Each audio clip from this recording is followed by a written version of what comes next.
Il y en a deux perspectives. Donc, une perspective beaucoup plus ce que nous appelons fonctionnaliste. Donc, nous trouvons l'intérêt positif du rôle de l'éducation. Et de l'autre côté, un point de vue beaucoup plus négatif, plus du point de vue marxiste et féministe. Donc, si nous regardons d'un point de vue fonctionnaliste, co-education, encore une fois, il peut contribuer positivement au développement de l'enfant. Parce qu'interaction fille-garçon pour permettre les adolescents pour mieux comprendre ce prochain. Peut-être ça peut permettre à l'adolescent de préparer mieux pour le marché de l'emploi.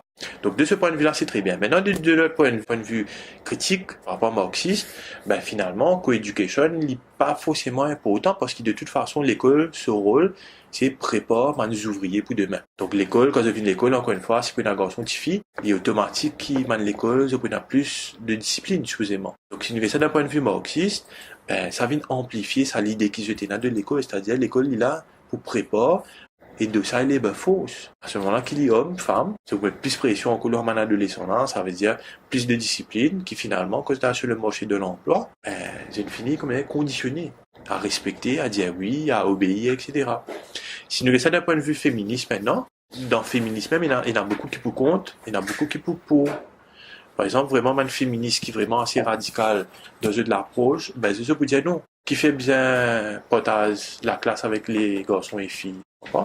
Peut-être je peux estimer beaucoup, surtout vraiment assez radicaliste, je peux estimer que la femme, en se faisant, finalement, encore une fois, il peut partage ce qu'il a un droit avec mon garçon.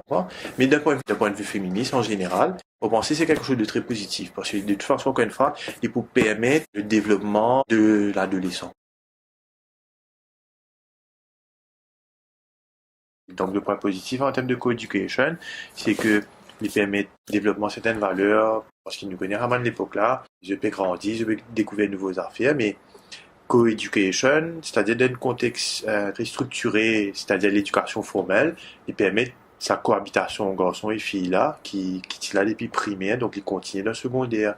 Donc d'un point de vue général, le fait qu'ils soient ensemble, ils permettent, bien sûr, sous certains paramètres, comme l'école est bien responsable en termes de school management, est bien présent. Donc, le co-education, il permet le développement critique de l'enfant, le développement individuel de la personne, parce qu'il est humain. Donc, je dis avec filles, garçons, dit ensemble. Beaucoup de monde dans la perception là, qui finalement, il est capable d'un affaires négatif. Il est capable, là, combien d'affaires qui, pour comme ça, perturber l'enfant, pour déconcentrer l'enfant. Mais non, parce qu'ils nous doivent primaire tout ensemble, d'après primaire tout ensemble, dans l'université ici tout ensemble. Bien sûr, maintenant, il y aura, dans n'importe quelle situation, il y a un débordement peut-être. Donc à ce moment, si l'école joue ce rôle, bien, on ne va pas trouver qu'il fait bien un problème co-education. Au contraire, il y a de plus d'enfants parce qu'ils, très souvent, nous mettent l'enfant aux autres, enfants aux autres, évidemment, une valeur qui disait. Donc peut-être à travers sa façon-là, c'est une way to, comme ça, trouve une solution à un problème qui a existé. Maintenant, l'aspect qui peut être capable un petit peu problématique, c'est encore une fois, c'est malheureusement nous trouver à Maurice, il y a beaucoup de collèges qui déjà co-education. Mais nous trouvons que des fois, il y arrivait qu'il y a certaines formes de dérapage, dans le sens qui, parce qu'ils identifient garçons ensemble, ils créent une tension. Les cas de garçons plus taquin de filles là, ou les cas plus en termes de bullying qui arrivait dans l'école.